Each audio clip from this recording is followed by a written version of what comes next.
For those of you who don't know, Naomi Osaka, a four-time Grand Slam winner, is actually half Japanese. Her mother is 100% Japanese, and her father is actually Haitian. Now, she was born in Japan. She still competes for Japan. She's still a Japanese citizen based on her last interview about the matter. So she's still Japanese. But she grew up here. She moved here when she was 3, specifically in New York. She moved here when she was 3. Her first coach was her father. So she and her sister were actually coached by her father. She has then moved on to another coach. Now, but her father is still a huge part of her life. Now, she decided to take the name of her mother instead of her father, last name of her mother instead of her father, because as I said, she grew up in Japan, and all the while they thought that she was going to go to school there, grow up there, and it was going to be easier if they had a Japanese last name instead of a Haitian last name. And so that's why she has the last name of her mom. Now, she is the most celebrity out there that you'll meet, and that's actually why she's one of the most marketable athletes out there. She is herself. She's so spontaneous. She's so raw. When you see some of her interviews, she's so awkward and she doesn't deny it. She's very open about the fact that she doesn't know what to do with herself when she's in the middle of the fans, in the public. She's someone else when she's on the court, but once you take the racket off her hand and the tennis ball off her hand, she doesn't know what to do. And she's very awkward, and she's very cute, and she's very honest, and she says the darnest things. She cracks jokes, bad jokes, those that they're bad, but she cracks them anyway. She says silly things. Her interviews with Ellen is always a pleasure because Ellen kind of knows how to to support her being awkward and turn it into something funny. And the media loves her. The media they love talking to her. They love hearing her spontaneity. They love the rawness in the things that she's saying until they didn't anymore. So the struggle actually started last year when I think it was the French Open, when she decided not to do media interviews. And when you join international competitions, you actually need to sign a document saying that you need to attend media interviews. Or get fined. So she decided to just pay the fine, and she said that she can't do the interview. She's going through some emotional things. She's going through anxiety and depression, and that the media exposure, media interviews are just aggravating it. So the media felt that she was a snob, because from the point of view of the media, this is their job, and if there's nobody to interview, there's nothing to write about, not much to write about, and they don't like that. And then most recently in the US Open, she actually broke down in the middle of a match. She smashed her racket several times. That's actually an illegal thing to do. You can't abuse your racket. But it wasn't because she was angry at anybody. She was just angry at herself because she wasn't performing at par. And she's a perfectionist, and that's how she got to where she is right now.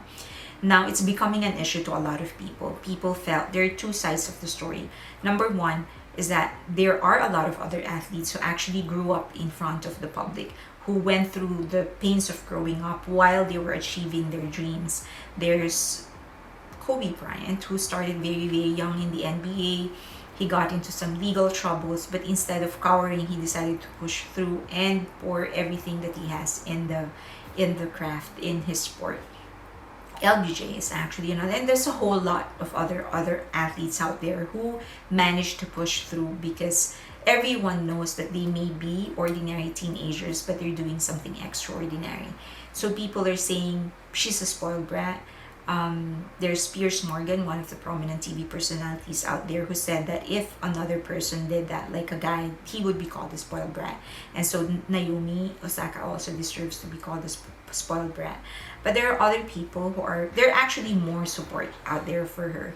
People who are saying that she has the right to prioritize her mental health, and that people who are saying that people who are cowering more away from challenges,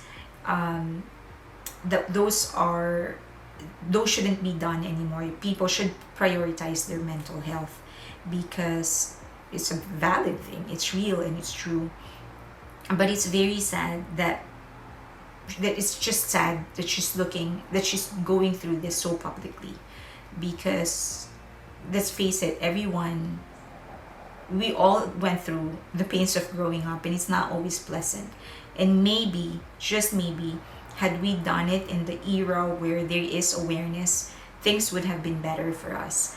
But she deserves to be commended to, because she decided she's going to prioritize her health, and that she would need to step away from the public, step away from the possible earnings, step away from the money, because she needs to prioritize herself.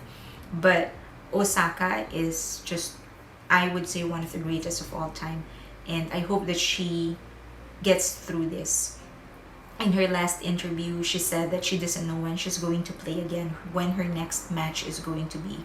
She said that she's came to a point in her life when she has lost the love for the sport at this stage. She feels relief instead of happiness whenever she would win a match, and sadness and anger whenever she loses one. So she doesn't feel like she's in that space anymore, and she wants to step back and just think it through, prioritize her mental health above everything else. So I just wanted to open it out there that she is getting two sides of the stories. People are giving her two different kinds of treatments. There are those who are saying she's becoming too soft, and for a champion, for an athlete, that shouldn't be. And then there and that she's submitting, and that all of this talks about the media talking about mental health, glamorizing it, is just making people weaker, and champions shouldn't be weak. And then there is the other side saying that no, it's not glamorizing mental health. This is awareness about mental health. And it just so happened that Osaka is one of the people who decided to take a stand for herself instead of submitting to the pressures of corporations and sponsorships and culture, or the mainstream expectations. So yeah, just wanted to put it out there. Naomi Osaka is one of the greatest for me. She's a tennis champion, but I do hope, and that she's representing Japanese well. She is an epitome of a champion, and I hope that that she gets over the hump. And whether or not she decides to play again is going to be totally her call. It doesn't take away the fact that she is one of the greatest that has ever played the game.